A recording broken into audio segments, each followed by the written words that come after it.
Amém. Amém? Glória a Deus. Pode se assentar. Gostaria que você abrisse sua Bíblia.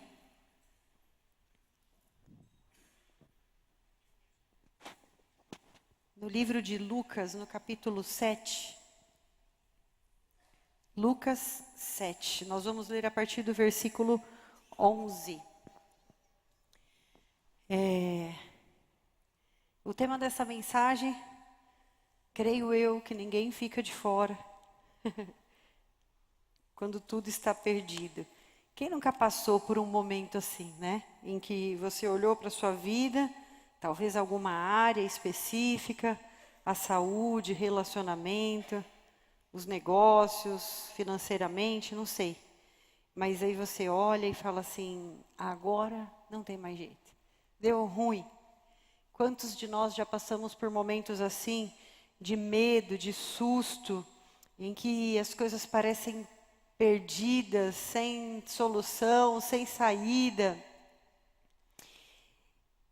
Antes de lermos o livro de Lucas, que eu pedi para você já abrir, deixar preparado aí, João 11, 25 diz assim: Disse-lhe Jesus, eu sou a ressurreição e a vida, aquele que crê em mim, ainda que morra, viverá.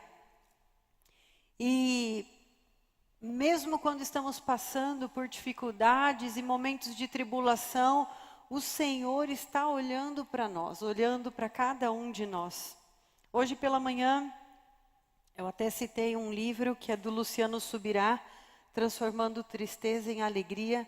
É um livro muito legal e ele fala sobre os tipos de tristeza, né? E como o Senhor transforma alguns tipos de tristeza em alegria. Então tem algumas coisas na nossa vida que é necessário que a tristeza aconteça. Quando nós erramos, quando nós fazemos algo, né, que não agrada ao Senhor, quando nós pisamos na bola, é importante que a gente fique triste, porque é a tristeza que vai gerar o arrependimento, que vai gerar ali uma situação de reparo, né? Não é para ficarmos ali permanentemente, porque até esse tipo de tristeza para o crente tem que ser motivo de alegria, porque é o Senhor nos conduzindo, corrigindo a rota, arrumando a nossa vida, para que a gente possa estar alinhado com aquilo que o Senhor deseja para cada um de nós. Mas eu quero ler com você essa passagem, o filho da viúva de Naim. A partir do versículo 11, Lucas 7. Logo depois, Jesus foi à cidade chamada Naim, acompanhado de muitos discípulos e de uma grande multidão. Quando chegou perto da porta da cidade, eis que um morto, único filho de sua mãe, uma viúva, estava sendo levado para o sepultamento fora da cidade. Uma grande multidão ia com ela. Quando o Senhor a viu, sentiu grande compaixão dela e disse-lhe, não chores. E aproximando-se, tocou o esquife, depois de fazer parar os que o carregavam, e disse, jovem, eu te digo, levanta-te da morte.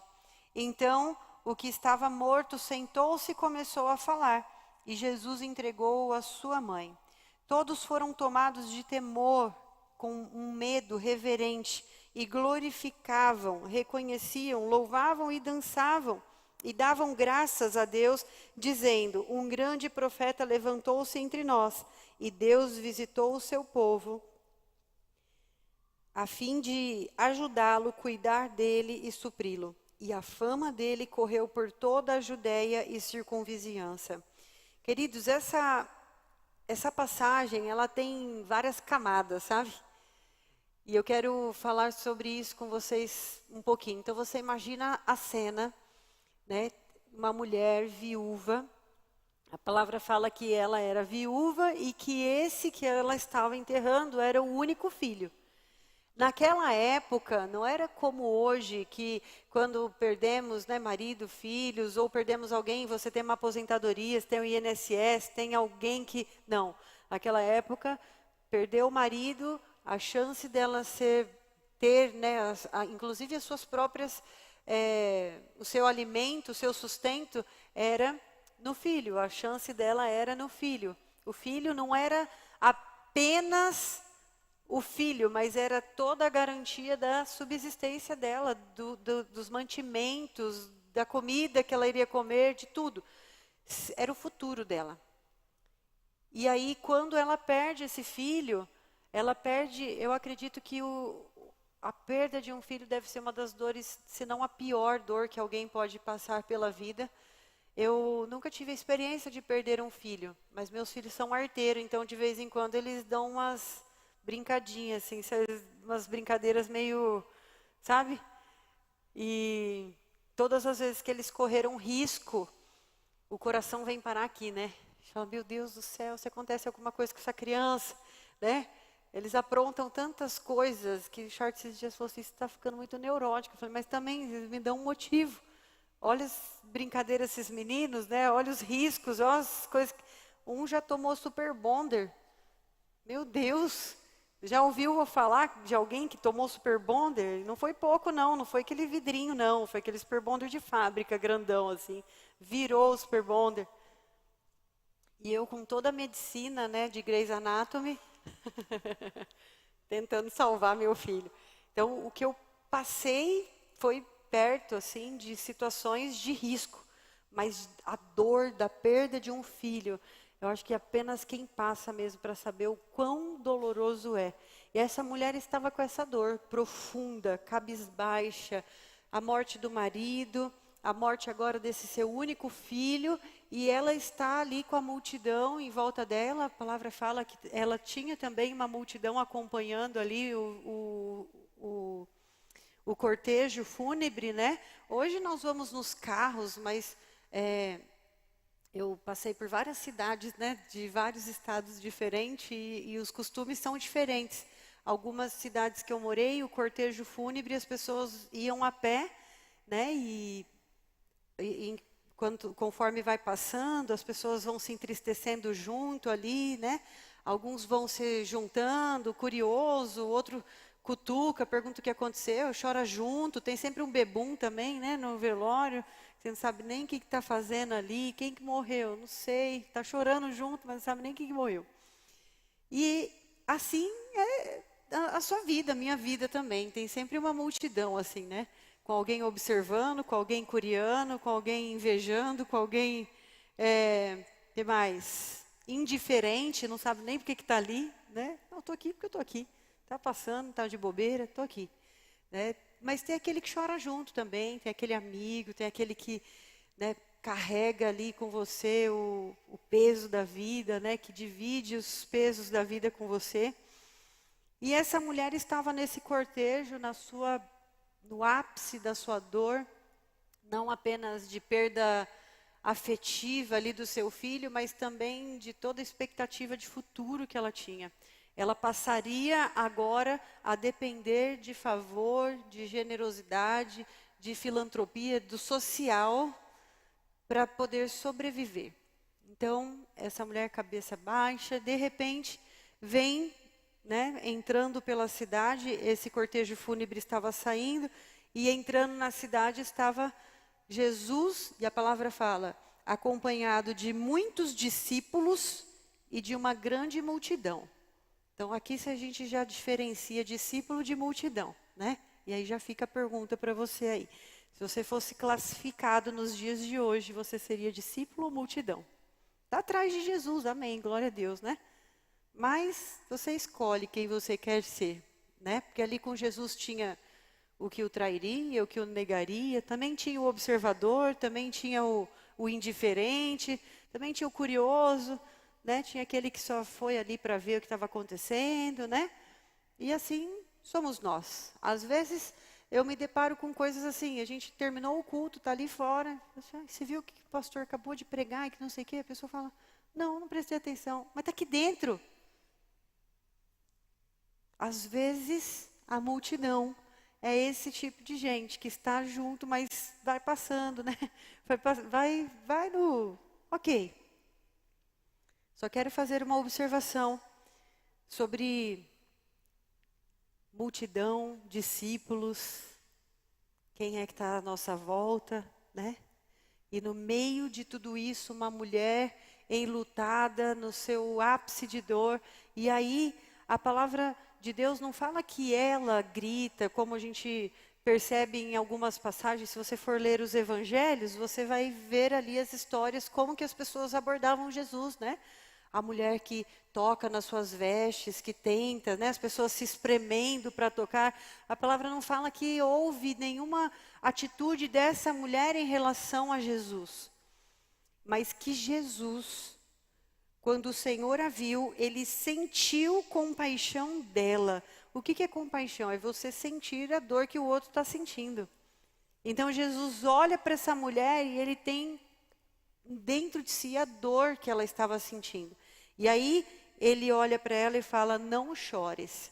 Aí ele se aproxima dela, toca no esquife, o esquife é o caixão, e aí esse menino, ele fica sentado, e aí ele começa a conversar com Jesus. Tem noção dessa cena? Você consegue imaginar isso nos dias de hoje, alguém levantando do caixão? Tem gente que tem medo de ir em velório, com morto. Imagina com morto com possibilidade de ressuscitar no meio do velório. Essa mulher, ela tem diante dos seus olhos o milagre, a ressurreição do filho, o afeto, a questão de ter perdido tudo que ela tinha ali. E ela também tem o impacto sobre o futuro dela. Porque ali não estava apenas o filho morto, mas toda a existência dela até o final da vida dela. E Jesus resgata a vida desse menino, ele toca, e esse menino já devia estar gelado, porque já estava preparado e estava indo para o enterro. Então, imagino que esse menino já estava morto há algum tempo, e Jesus ressuscita o filho da viúva de Naim. E assim somos nós. Naim, o nome da cidade, tem um significado de algo legal, algo agradável, um lugar bom. Mas para essa mulher, não era assim. Às vezes nós nos sentimos assim, né? Você olha em volta e fala, meu Deus, parece que está todo mundo bem. As coisas parecem que caem só na minha cabeça. Parece que o raio cai só na minha cabeça. Parece que as coisas dão errado só para mim. Eu não posso, tem coisas que eu falo que tem que ter uma galera aí que é literal. Eu não vou denunciar não, mas estou vendo que eles estão ali hoje. Esses dias num casamento, né, gente? No casamento do Edu e fazer um parênteses aqui para contar um negócio para vocês.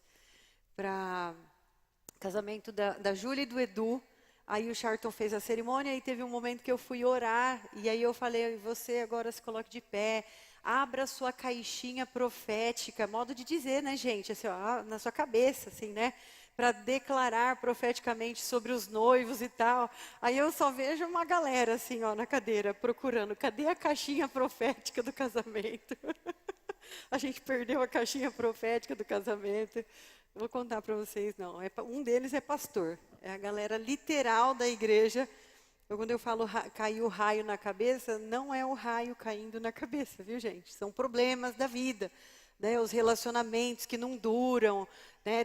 Esses dias o Charto usou essa expressão, né? Alguém que se sente, eu tenho o dedo podre, né? Para escolher pessoas, parece que eu só escolho gente ruim. Todos os relacionamentos não vão para frente, ou então os negócios, eu começo e entro em falência e de repente, né?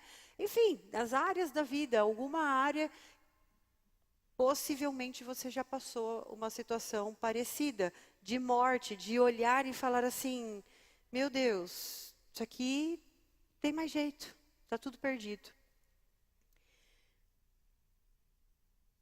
João 15:11 diz assim, ó, tenho dito estas palavras para que a minha alegria esteja em vocês e a alegria de vocês seja completa. Quando o Luciano Subirá, como eu citei o livro, né, ele fala sobre os tipos de tristeza e os tipos, né, e como o Senhor transforma em alegria, existem situações da nossa vida que realmente nós precisamos passar pela tristeza, reconhecer o que é que nos levou ali, e nos arrependermos. Tem situações de tristezas que nós nos colocamos, e a única coisa que vai nos tirar dali é a boca no pó, é o arrependimento, é o coração contrito e quebrantado diante do Senhor, é entender que no mundo espiritual as coisas não são brincadeiras. Que às vezes nós fazemos alianças, nós declaramos palavras, nós falamos coisas que não são de brincadeira. E aí quando nós identificamos, opa, peraí, essa situação aqui, eu mesma me coloquei nesse lugar, eu mesmo me coloquei em risco, fiquei vulnerável a algo que eu já sabia que poderia dar errado.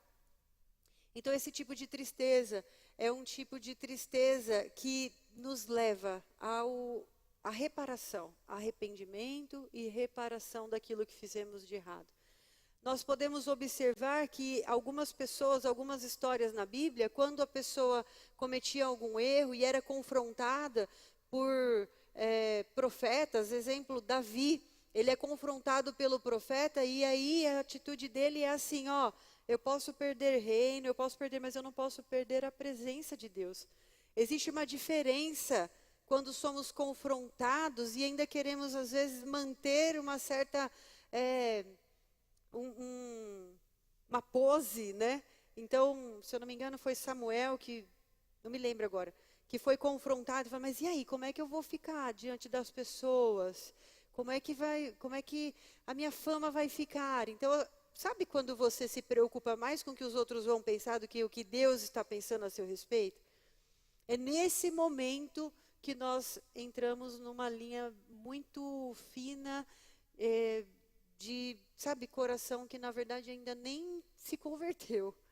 Existem situações que nós temos que olhar para dentro de nós mesmos e perguntarmos assim, esse coração é convertido mesmo? Ele foi transformado mesmo? Essa mentalidade, ela é mais parecida com a mentalidade de Cristo, que se dispôs a morrer morte de cruz, a sofrer por nós, por nossos pecados. Ele pagou uma conta que era nossa. E a gente não quer pagar nem a própria conta, nem daquilo que nós mesmos, às vezes, procuramos com as próprias mãos. Mas mesmo essa tristeza daquilo que fazemos de errado, daquilo que nos colocamos, dos lugares onde nós mesmos nos colocamos, o Senhor tem o poder de nos tirar dali. Ele tem compaixão. Ele é o amor, ele não tem amor, ele é o amor, ele é a compaixão. Então, quando Jesus encontra-se, se nós ficarmos falando aqui sobre cada encontro de Jesus, nós vamos ficar aqui a noite inteira. Mas cada encontro de Jesus, existe uma transformação, alguém é transformado. Existem pessoas que são confrontadas, existem pessoas, assim como a mulher samaritana, ela é confrontada ali e ela sai dali diferente de como ela foi encontrada por Jesus. Jesus muda o trajeto para poder encontrar com essa mulher. E a partir desse encontro ela se transforma em outra pessoa. Muitos outros encontros, os encontros às vezes de pessoas que estão no desespero. Senhor, salva minha filha está morta. As irmãs que perderam o irmão, Lázaro, que era amigo de Jesus, e Jesus inclusive chora pela perda do amigo. Cada encontro de Jesus promove algo. E nós precisamos discernir todas as vezes que nos encontramos com Jesus o que Ele quer de nós. Em alguns momentos Ele vai trazer vida. Ele é a vida. Não é que Ele vai trazer, Ele é a vida. Quando Ele toca esse menino, Ele toca, é a vida tocando a morte. Tem noção disso? É a própria vida tocando a morte. Porque logo depois Ele morre e Ele ressuscita. E nós temos o acesso à vida eterna através desse feito. Tem coisas que você pode olhar para a sua vida e dizer assim, isso aqui está sem solução. Eu não sei qual área, mas eu gostaria que você já fosse aí pensando qual área da sua vida você hoje diria, essa área está sem solução. Se são relacionamentos, sonhos, sua saúde, suas finanças, sua vida profissional, sua espiritualidade, ou até mesmo as suas lembranças. Não é incomum encontrarmos pessoas que, depois de terem passado tantas coisas na vida, terem superado tantas coisas graves na vida, olharem para si e falarem: agora eu estou perdida. Por quê? Meus traumas da infância, minhas memórias da infância, as coisas que me aconteceram, ou algo recente, e ficamos presos, às vezes, em lembranças ruins, em coisas, em mágoas, em ressentimentos. E às vezes você olha e fala: isso aqui não tem jeito, é impossível, eu não consigo perdoar, eu não consigo esquecer, eu acordo com isso na minha cabeça, e isso vai me consumindo. Eu não sei qual é a área da sua vida, mas já comece a apresentar ela ao Senhor, deixar ela disponível. Nessa noite você não precisa gritar.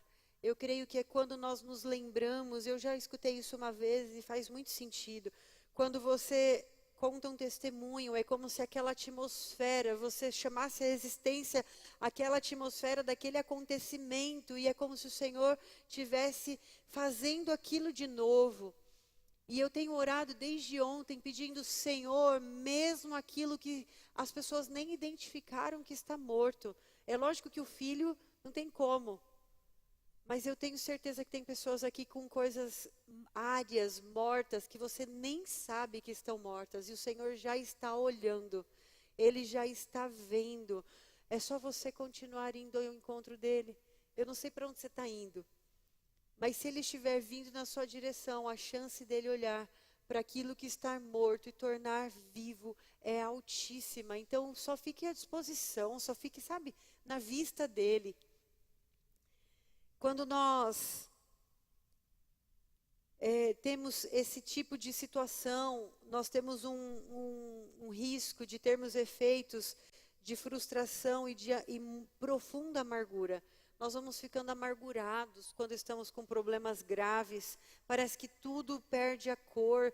Se você tem um problema numa área, isso afeta outra área, e assim você vai sendo afetado em todas as áreas e perde o sentido de vida, perde tem uma expressão que chama anedonia, que é a perda do vigor, da vontade de viver, da vontade, sabe, de ter esperança, de ter expectativas, de vontade de levantar da cama e fazer algo.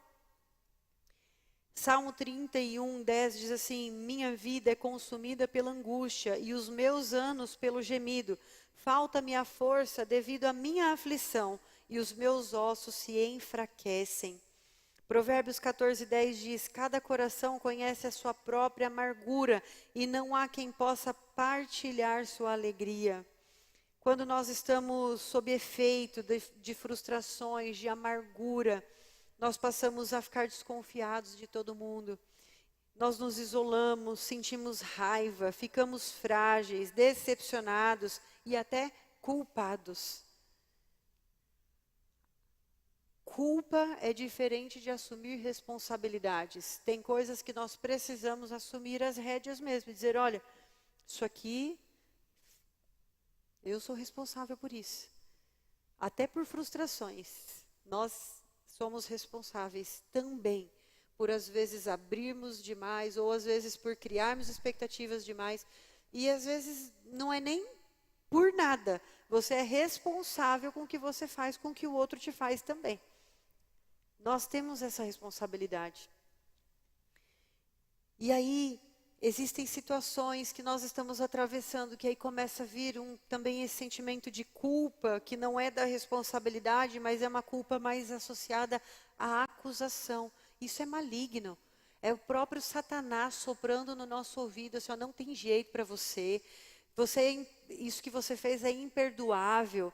Essas coisas que você está passando é para você pagar aquilo que você fez. Gente, eu já escutei situações assim, da pessoa falar assim: não, mas a gente ter, sabe, aquela compaixão, aquela coisa, falar: meu querido, como você está se sentindo? Fala: não, eu estou bem, eu imaginava que isso fosse acontecer comigo, eu estou pagando pelo que eu fiz.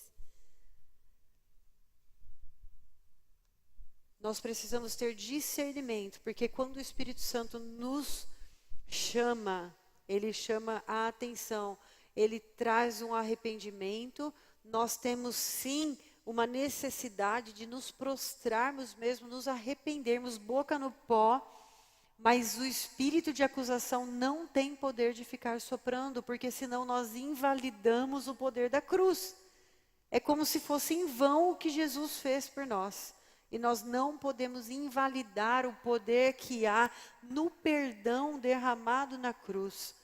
Não estou falando sobre hipergraça, vocês estão me entendendo, né? Eu estou falando sobre a graça que é derramada sobre cada um de nós, sobre o poder purificador que foi derramado na cruz do Calvário, que foi o sangue de Jesus. E quando nós não nos apropriamos disso, também não é saudável. O Senhor não quer que você fique sendo punido, principalmente por Satanás uma vida inteira. Ele é um Pai amoroso e bondoso e o propósito dele é nos libertar. Amém? Então, se você tem esse tipo de, pensamentos que são lançados, olha, isso aconteceu, é culpa sua. Olha, isso aconteceu, foi porque você pecou. Primeiro, coloque-se diante do Senhor e peça para Ele, Senhor, sonda, vê se há em mim algum caminho mau. Endireita os meus caminhos. Mas se há algo sendo soprado pelo maligno, você repreende essa voz. Fala, eu te repreendo, espírito de acusação. O meu Jesus vive. Ele morreu morte de cruz para me perdoar e me salvar. E Ele vive e Ele está comigo. Me livrando, tocando nas áreas que estão mortas e trazendo vida. Chame a existência. E como nós podemos reverter situações que parecem não ter mais jeito? Para isso, não existe uma receita de bolo, porque existem situações que são realmente irreversíveis. E eu estava, esses dias, ouvindo uma ministração da época de pandemia, e eu me lembrei de tudo que nós passamos na pandemia como humanidade. Eu me lembro que nós pegamos o vírus logo ali no começo, e aí, aquele terror, todo mundo em casa, lockdown. Eu trabalhava numa instituição ainda, trabalhava no Empreendedor Mirim, e eu ficava pensando, Senhor, o que é que essas crianças estão fazendo em casa? O que é que eles estão comendo em casa? E aquilo me dava um desespero. E aí nós saramos do Covid, e aí eu já fui estudando ali um pouquinho sobre o vírus. Então você fica, por um tempo ali, o próprio vírus é como se fosse uma vacina, tudo muito novo, ninguém sabe de nada até agora, né? Pra falar a verdade. Agora que as coisas estão vindo à tona. E aí eu me lembro de colocar as crianças no banco de trás, eles eram pequenos ainda, cada um na sua cadeirinha, colocar alimentos, passava na igreja, pegava alimentos das células, pegava alimentos lá na Mirim e saía nas casas que eu sabia que eram mais vulneráveis para saber como as pessoas estavam. Tinha casa que não tinha sabonete. Como é que você enfrenta uma pandemia de um vírus na proporção que foi o Covid?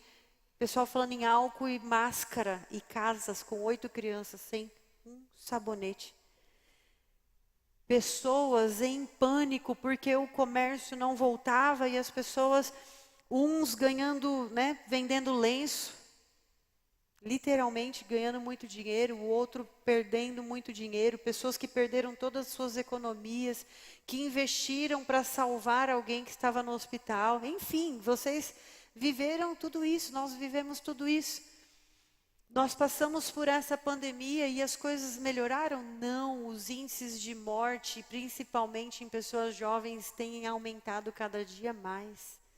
Por acidente, por coisas que envolvem riscos, por suicídio. Muitas pessoas tirando as suas vidas. O que é o suicídio? A tentativa de acabar com a tristeza. Nós estamos, como humanidade, perdendo inclusive a capacidade de passarmos por coisas difíceis. Passarmos por dores avassaladoras. Nós perdemos a capacidade de nos mantermos vivos para fazer o que precisa ser feito. Muitas vezes nós vamos precisar sim entrar no automático. Só que o tempo todo nós somos bombardeados, internet, televisão e um monte de coisas, que você tem que viver novidade de vida. Ok, o Senhor tem novidade de vida. Há algo novo vindo. A playlist do nosso Alto de Páscoa toca toda semana em casa e nós profetizamos, há algo novo vindo. Mas enquanto algo novo não estiver vindo, nós temos como cristãos a obrigação de nos mantermos firmes e alegres na salvação. Quando a palavra fala que nós precisamos ser alegres na salvação, é assim, ó, pode estar acontecendo o que for, as circunstâncias podem não ser favoráveis, a sua alegria por ter sido salvo é por passar a eternidade com Jesus. E acabou. Então, tem momentos da vida que nós vamos ficar literalmente com a corda no pescoço, apavorados, querendo a morte. Eu sei o que é isso. Teve um período que eu falava, Senhor, só tem um jeito. Se eu fechar os olhos e não abrir mais, tudo passa, tudo vai acabar. Eu entendo o desespero. Sou psicóloga de formação. Mas o que eu estou trazendo hoje é uma palavra sabe, que palavra eu posso usar? Para confrontar mesmo o nosso relacionamento com o Senhor. Como nós lidamos? Será que nós ficamos o tempo todo só buscando uma lista de coisas dessa terra para suportarmos, para superarmos e perdemos a capacidade de confiarmos no Senhor de todo o coração? Lá em Lucas 7,12 diz, ao aproximar-se da porta da cidade, estava saindo o enterro do filho único de uma viúva. Não bastasse a morte do marido, agora o filho, e diante de tanta dor, de uma sentença aparentemente definitiva, ela não desistiu. E você? O que fez você desistir? Jesus, ele pode reverter qualquer situação. Não há nada que a sua presença não possa realizar. Seguir em frente muitas vezes é seguir no automático. E ser encontrado por Jesus no caminho. Por mais que essa mulher estivesse caminhando para um enterro, ela estava caminhando no automático da sua dor, no meio da sua dor, talvez nos últimos passos, mas ela é encontrada por Jesus e nós cremos que esse Jesus continua nos encontrando até hoje. Você crê nisso? Você crê que Jesus te encontra naquele, sabe, no desespero? Ele é aquele que reverte, ele reverte contas bancárias, ele reverte laudos, ele reverte sentenças de morte, ele reverte. Hoje nós lidamos com o mundo espiritual, que estou para te dizer que é mais real do que o mundo aqui. Parece que tem mais sentido o mundo espiritual, parece não. Tem mais sentido o mundo espiritual do que o mundo real aqui. Esse mundo é organizado, existe hierarquia, existe respeito entre eles. E nós não nos apropriamos do amor de Deus muitas vezes, que é soberano, que está acima de todo e qualquer poder dessa terra. Mateus 28:18 diz, palavras de Jesus, todo o poder me foi dado nos céus e na terra. O poder foi dado a Jesus e o nome dele foi dado a nós, em nome de Jesus. Muitas vezes nós queremos fazer na força do braço, nos esquecemos de ir ao encontro de Jesus ou só estarmos à disposição para sermos encontrados por Ele. Quando nós entramos em desespero, nós temos um risco muito grande de nos envolvermos com misticismo, com outras religiões, com outras questões que não agradam a Deus, com alianças. Ah, fizeram alguma coisa para mim, então deixa eu pagar para desfazer. Querido, não se envolva com esse tipo de coisa. O Senhor, o nome de Jesus é soberano, é poderoso. O amor dele é infinitamente maior do que qualquer outra coisa dessa terra. Fique à disposição dos olhos dele. Não saia das vistas de Jesus.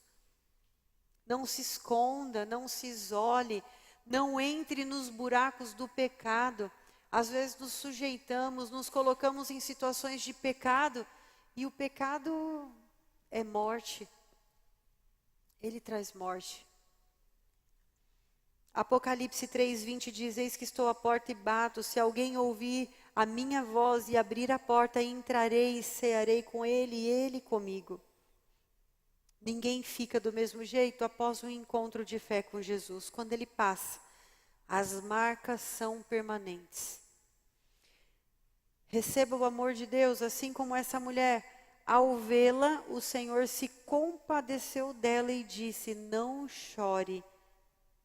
E essa mulher aceitou. Não pense que foi uma cena fácil de ser digerida por aquele povo, até porque existia muita rejeição em relação a Jesus. Inclusive, ele quebra um padrão da época que era tocar no morto. Quem tocava no morto ou no esquife, no caixão, se tornava impuro. E Jesus quebra essa barreira. Essa mulher vê e ela aceita. Ela poderia ter... Quem que é esse maluco aqui? Quem é esse doido? Mas ela aceita aquilo que o Senhor tem. A vida entrando e tocando a morte. E trazendo vida onde havia morte. Eu creio no poder de Jesus. Você crê nesse poder? Amém? Depois aproximou-se e tocou no caixão, e os que carregavam pararam. Jesus disse: jovem, eu digo, levante-se. O jovem sentou-se e começou a conversar, e Jesus o entregou à sua mãe. Ele não se importa com esse cenário, e ele faz algo que muda a vida daquela mulher e muda a vida de todo mundo que estava ali. Porque a palavra diz que a fama dele correu por toda a Judéia e circunvizinhança. Receba essas palavras de vida em áreas que você tem experimentado a morte. Você pode se colocar de pé? Nós vamos orar e eu quero que você, com toda a fé que tem no seu coração, peça que Jesus entre nos lugares talvez nunca visitados por ninguém. Lugares de dor e lamento, lugares de feridas profundas, lugares de morte, lugares que talvez você tenha até dificuldade de tocar no assunto. Eu me lembro de orações que fiz que eu dizia: Senhor, até quando? Até quando? Até quando? Quantas vezes você já fez essa oração? Até quando?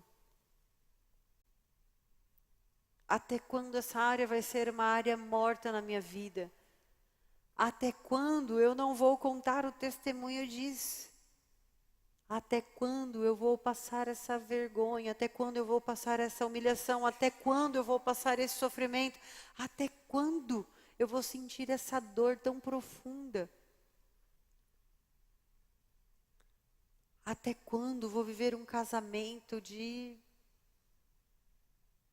em que a dor é tão profunda? Eu vou falar algo que pode assustar alguns, mas outros eu tenho certeza que vão se identificar. Não é incomum cônjuges desejarem a morte do outro, porque é a única maneira que tem de ficarem livres um do outro. Cuidado ao pedir a liberdade, para você não virar o esquife. Peça ao Senhor discernimento sobre essa área. Peça ao Senhor vida, para que Ele toque com vida. O desejo de morte não tem a ver com a natureza de Jesus, que é a vida. Nem quando você deseja a sua própria, nem quando você deseja a morte do outro. Se você tem esse tipo de pensamento, peça para o Senhor te tocar com vida. Senhor, eu quero viver, eu quero desfrutar de um relacionamento que tem cheiro de vida, que tem aspectos de vida.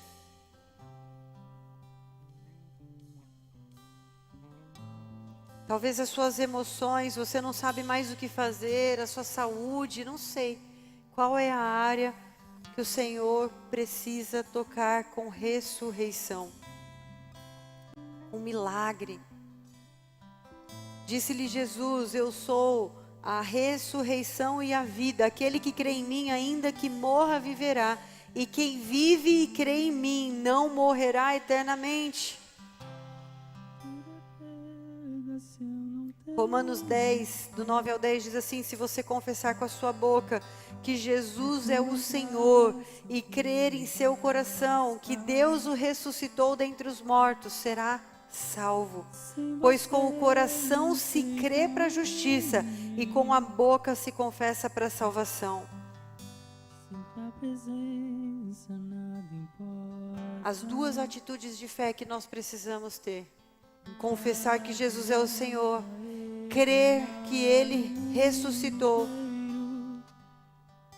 E o resultado disso é a salvação.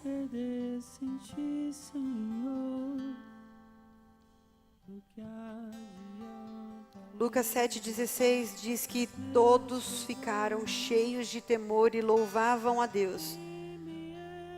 Um grande profeta se levantou dentre nós, diziam eles. Deus interveio em favor do seu povo. E é sobre isso que nós temos clamado desde ontem, ao nos depararmos com essa mensagem, com essa palavra. Senhor, nós cremos que não é à toa, que é o Senhor quem faz, quem traz os temas a cada semana. E nós não estamos aqui cumprindo uma tabela, não estamos aqui picando cartão por sermos crentes. Nós estamos aqui porque nós cremos que Jesus morreu, que Ele ressuscitou, que Ele é a nossa salvação e que o poder dEle ainda está sobre nós, faz milagres, que Ele ressuscita mortos, que Ele toca em áreas mortas, que Ele muda destinos e sentenças, que Ele quebra correntes, que Ele quebra ciclos de derrota, Ele quebra ciclos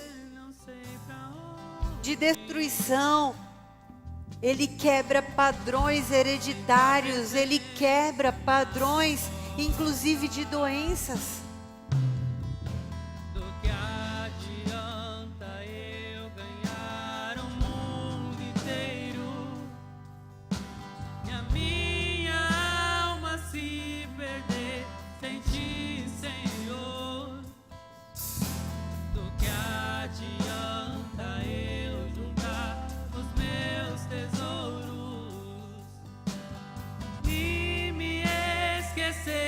Aquele que me amou, se eu não tenho a ti, não tenho nada, nada eu serei sem ti, Senhor. Só tua presença é o que me basta, eu te levarei por onde eu for. Se eu não tenho a ti, não tenho nada, nada eu serei sem ti, Senhor. Só tua presença é o que me basta, eu te levarei por onde eu for. Jesus, vem com teu poder e teu amor. Pai, manifesta, Senhor, o teu amor sobre nós, a compaixão, Pai. Jesus, tenha compaixão de nós, tenha compaixão pelo teu povo, tenha compaixão, Jesus. Olha para dentro de cada um de nós, olha, Senhor, para as nossas vidas. Toca, Senhor, assim como o Senhor tocou neste filho. Toca, Senhor. Toca, Pai, no futuro. Toca, trazendo vida, ressuscitando áreas que estavam mortas. Pai, existem pessoas que nem se lembram mais daquilo que o Senhor colocou de mais precioso. Algo que está morto há tanto tempo. Mas nós perceberemos, porque o seu toque vai trazer vida. E nós vamos identificar aquilo que o Senhor está ressuscitando. Talvez não porque pedimos, talvez não porque estamos clamando, mas porque o teu poder é assim. Ressuscita aquilo que é importante para o Senhor. Ressuscita aquilo que é importante para os teus filhos. Ressuscita, Senhor, aquilo que nos dá sentido de vida, que é a nossa fé. Existem pessoas com a fé morta, fria. Pai, traga vida, aqueça-nos, Senhor, através do amado Espírito Santo. Traga à memória, Senhor, aquilo que nos dá esperança. Senhor, nas limitações humanas, não podemos fazer nada, mas o Senhor pode. O Senhor pode todas as coisas. O Senhor pode todas as coisas. E nós agora, em nome de Jesus, clamamos para que o Senhor intensifique a tua presença, o toque de milagres. Em nome de Jesus. Queremos experimentar, queremos viver, queremos, Pai, desfrutar do teu olhar de compaixão.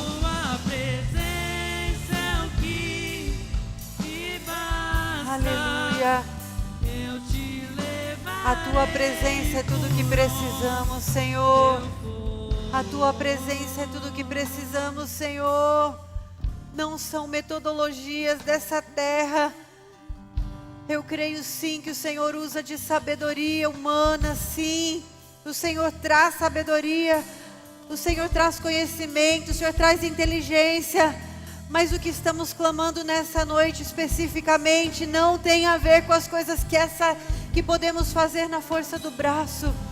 Nós clamamos por aquilo que só o olhar de compaixão de um Deus amoroso, de um Deus todo-poderoso pode trazer. Milagres, coisas inexplicáveis, assombrosas, assustadoras. É sobre isso, Senhor, essa noite. É sobre isso essa noite, Pai. E que não fique apenas aqui, não fique o seu olhar apenas sobre nós, assim como foi no caso dessa viúva. O Senhor ressuscitou um filho morto, mas a fama correu. As pessoas, a vizinhança, eles ficaram sabendo.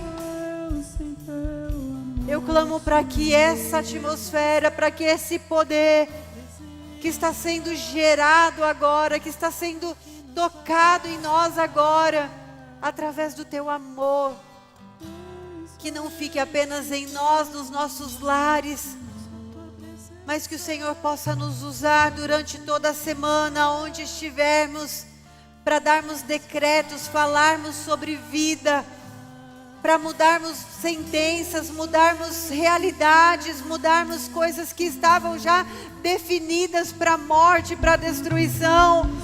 Coloca palavras de vida, Senhor, na boca dos teus filhos. Que o caráter de Cristo seja cada vez mais aperfeiçoado em cada um de nós. O Cristo que tem compaixão, que ama, que transforma, que cura, que resgata, que liberta. Em nome de Jesus nós recebemos, Pai. Eu creio que o Senhor tem feito coisas assustadoras, de tão lindas, de tão poderosas. Eu creio nisso, Senhor. E peço em nome de Jesus que através da graça que o Senhor derramou sobre nós, não fique só em nós, mas que a nossa cidade seja tocada, que os nossos vizinhos, que as pessoas que convivem com cada um de nós sejam impactados pelo Teu amor e pelo Teu poder em nome de Jesus. Sobre casamentos, sobre saúde física, sobre as emoções, nós declaramos vida, declaramos esse encontro que ressuscita, sobre as memórias, sobre as lembranças, sobre as áreas de dor e de morte. Nós agora declaramos vida em nome de Jesus. Em nome de Jesus, o toque do Senhor, aquecendo aquilo que já estava frio, trazendo um cheiro novo, aquilo que já estava até fedendo, em nome de Jesus.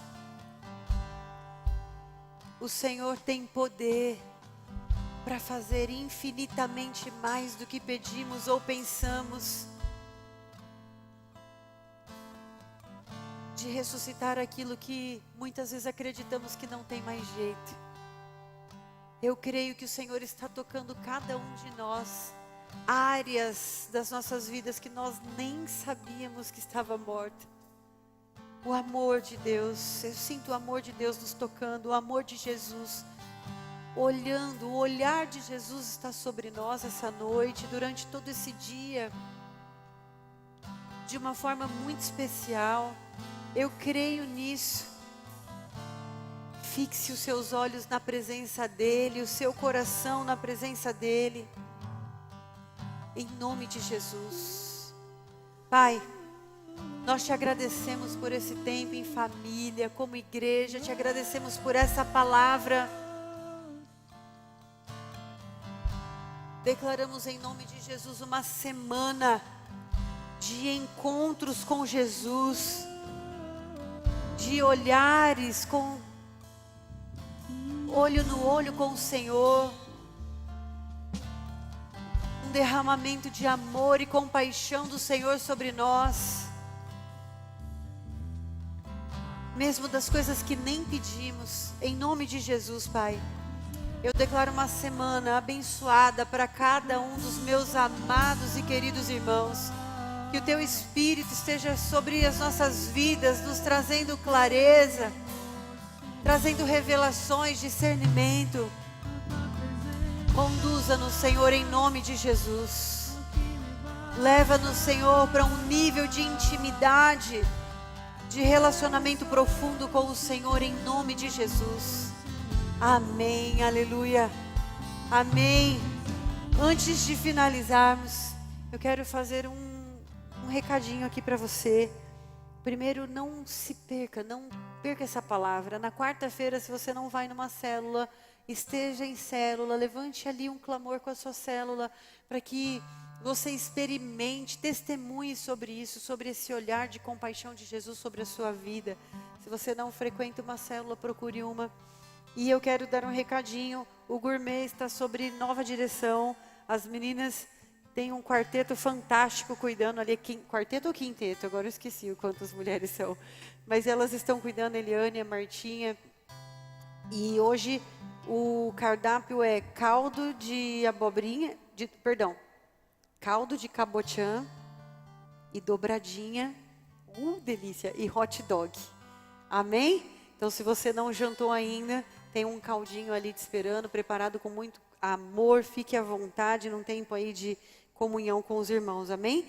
Uma semana abençoada, e quero agradecer em nome de todos os pastores, o carinho com a gente, né? Com os pastores aqui da igreja, a equipe nos presenteou hoje com o almoço e também tem cuidado de nós, e nós somos muito gratos. Que o Senhor abençoe a sua semana, a sua vida, em nome de Jesus, amém, aleluia.